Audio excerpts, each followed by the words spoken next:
Hey guys, आज नि नयाँ ठाउँबाट स्टार्ट हुँदैछ ब्लग होइन। अब बाहिर जाँदैछु म अहिले। अनि बाहिर भन्नाले धार्के जाँदैछु म अहिले। ठ्याक्क 22 धारा आइपुगेँ। आउन चाहिँ यता एकछिन सानो काम थियो र यताको काम सघाएर अनि धार्केमा नि सानै काम हो काम चाहिँ, तर जानै पर्ने भयो क्या। आफू नगए नहुने खालको काम पऱ्यो, त्यसैले हो। यताबाट जाउँ कि वनस्थली निस्किदिउँ। वनस्थली निस्किन्छ डाइरेक्ट बरु। यहाँबाट फेरि उता त्यो जाँदिनँ मेन रोड। यस्तो गरेर नआउन यार, आफ्नो लेनबाट आउन। हतार त सबैलाई हुन्छ त यार। उद्योग क्षेत्रभित्रबाट जानु पऱ्यो। यहीँ कुदाइदिन्छु बरु म, मेन रोडमा कुदाउनु भन्दा। अनि म त्यो अस्ति मैले भनेको थिएँ नि धार्के झर्ने सर्टकट बाटो छ भनेर, म त्यही बाटो झर्छु होइन। त्यही बाटो हुँदै जान्छु। वो कस्तो राम्रो रहेछ, सानो चुटुक्क परेको गाडी यार। टक्क स्वयम्भूबाट यहाँ आउने, यहाँ आएर भित्र छिर्ने। अब दाजुको साइड लाइट छैन, राइट काटिदिइरहेको फेरि। यहाँभित्रको रोड त खासै प्याक्नु होला यार। यहाँ चाहिँ बाटो सानो छ, त्यसैले खासै कुदाउँदिनँ म। बिस्तारै जान्छु। यहाँको रोड अलिक न्यारो छ क्या, अनि यसरी मान्छेहरू हिँडिरहेको हुन्छ नि त बाटोमा।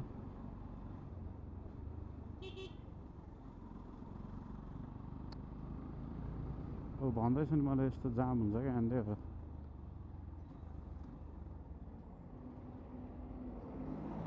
स्लो एन्ड स्टेडी जानुपर्छ यहाँ। सर्टकट यही हो, तपाईँहरू यताबाट आयो भने सिधा पाइलाबाट आउने हो। त्यो बाटो सिधा पाइला जान्छ, सिधा पाइला चोक्कै पुग्छ।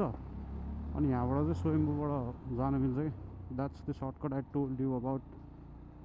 ए म त मलाई गाडी आएर रोको रोको भने जस्तो लागेर उता पो पोइन्ट गरिरहेको रहेछ फेरि।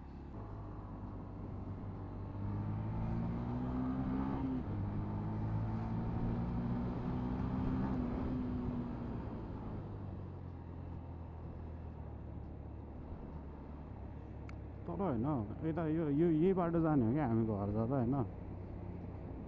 यो बाटो पहिला पहिला यस्तो खतम बाटो हो होइन।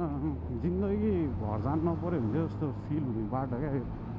अहिले यस्तो राम्रो भएको छ होइन। म 25 मिनट्समा पुगेको छु क्या घर।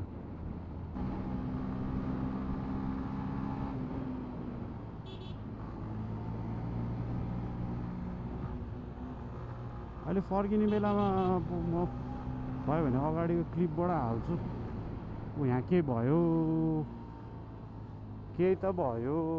त्यसो त्यो एक्सिडेन्ट भएको होइन। अनि त्यसपछि ट्राफिकसँग केही उ गरेको त्यस्तो हालेर मलाई त्यो सर्ट टर्मलाई मलाई त्यो चल्यो भ्युज आयो भन्ने खालको मलाई छैन क्या। I don't want that.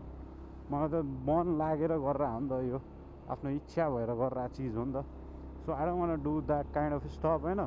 बरु केही भएन, आफूलाई रहर लागेर गरेर चिज हो मैले होइन। त्यो भ्युज आउँछ होइन, म भाइरल हुन्छु, चल्छु म भनेर गरेर चिज होइन मैले। सो मलाई फरक पर्दैन त्यो बारे चाहिँ। त्यही भएर म त्यस्तो चिज चाहिँ मेरोबाट एक्सपेक्टै नगरे पनि हुन्छ है। यहाँ एकैछिन कुदाइदिउँ। अब अस्ति फर्स्ट भिडियोको रोड पनि यही नै हो। मैले यहीँनिर भिडियो एन्ड गर्दा थिएँ। म नि त पपी। त्यो माथिको रोड चाहिँ म घर जाने हो। अब तलको रोड चाहिँ म धार्के जाने क्या। पुग्न चाहिँ फेरि माथिको रोड गयो भने नि पुग्छ होइन, नपुग्ने त होइन। ओके, यो ठाउँको नाम चाहिँ ठुलो खोला हो है। अब खोला अहिले चाहिँ पुरै सुकेर केही पनि पानी नै नआए जस्तो भइरहेको रहेछ। यो सिधै उता गयो भने चाहिँ म घर जान्छु। अब तर म आज यताबाट गयो भने नि पुग्छ, तर त्यताबाट भन्दा यताबाट बाटो राम्रो छ क्या फेरि। यो रोड पहिला होइन यस्तो ध्वस्तै थियो यो रोड है। एकचोटि दुःखै पायो क्या यो बाटो आउँदाखेरि यार। हामी म र एकजना दाइ थियौँ होइन। हामी मनोकामना गएको। अनि फर्किँदाखेरि लाइन बसेर अनि दर्शन गरेर फर्किँदाखेरि ढिला भएको थियो। अनि यो बाटो दाइ सर्टकट छ, जाउँ न त थानकोटको उकालो जानुभन्दा यतैबाट जाउँ भनेर दाइलाई सजेस्ट गरेर यताबाट ल्याएँ मैले। अघि मैले भनेको थिएँ त माथि त्यो हाम्रो घरको बाटो पनि आउनु मिल्छ भनेर। अनि आई थट त्यो बाटो म चिन्छु भनेर, तर अँधेरोमा मैले त्यो बाटै चिनिनँ क्या। अनि त्यो बाटो नचिनेपछि मेन रोड आयो भने चाहिँ यही रोड कनेक्ट हुने हो। अनि त पानी परिरहेछ, हिलो यो फेरि रातो माटो छ क्या यहाँ, फेरि त्यो अर्को हिलो भन्दा नि। अनि एफजेडमा डबल लोड पानी परिरहेछ रातिको बेलामा, न लाइट राम्रोसँग देखिरहेछ। अब यहाँ त घरहरू पोलमा लाइटहरू केही छैन नि त, न लाइट राम्रोसँग देखिरहेछ होइन। यस्तो दुःख पाएर बल्ल पुगेको यार हामी। दाइले त्यति बेला दाइले भन्दै हुन्थ्यो कि कुन बाटो ल्याएको भाइ, तैँले बरु मेन रोडै जानुपर्ने रहेछ हामी भनेर।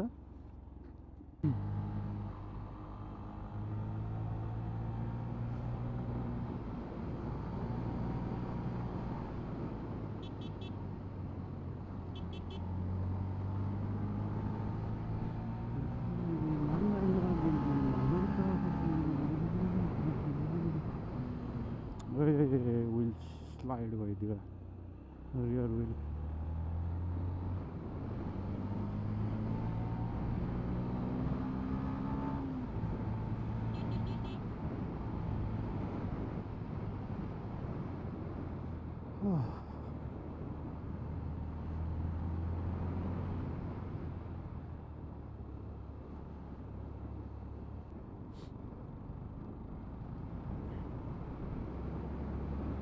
कस्तो दामी छ क्या यो यहाँनिरको रोड चाहिँ।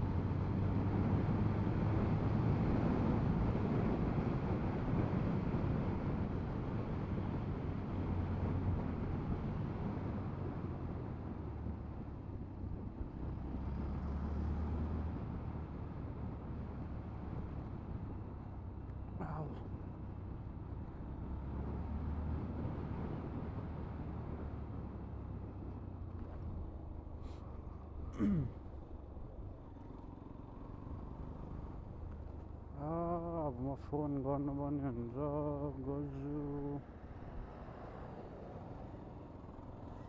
अगाडि यहाँबाट हो उता अगाडि हो धार्के चाहिँ होइन।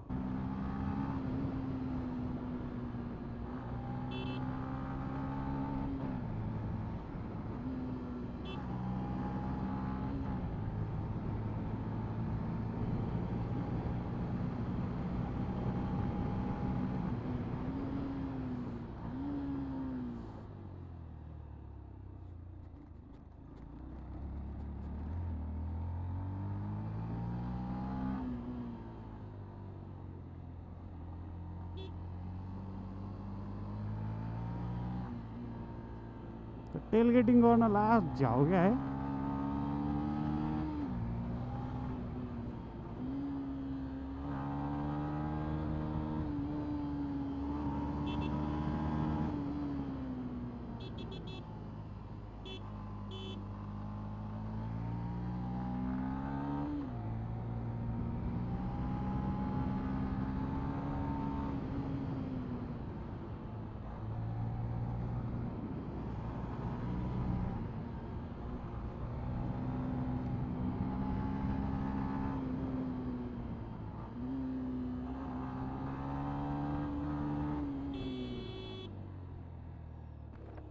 रोकेको थियो फुच्चेले। बच्चाहरू घरतिर हेलमेट लगाउनु छैन, कुदाउनु पायो भने कुदाइदिने। न्यारो छ है ठाउँमा चाहिँ, बस हिँड्दा हुन्छ याद गरेर आउनुपर्छ। अनि यस्तै मान्छेहरू अब गाउँघरतिर यस्तै हेलमेट नलाइ हिँडिदिन्छ। ल आजको लागि यति नै छ गाइज, बाई बाई। के कस्तो लाग्छ कमेन्ट गरेर भनिदिनु होला है त, बाई बाई।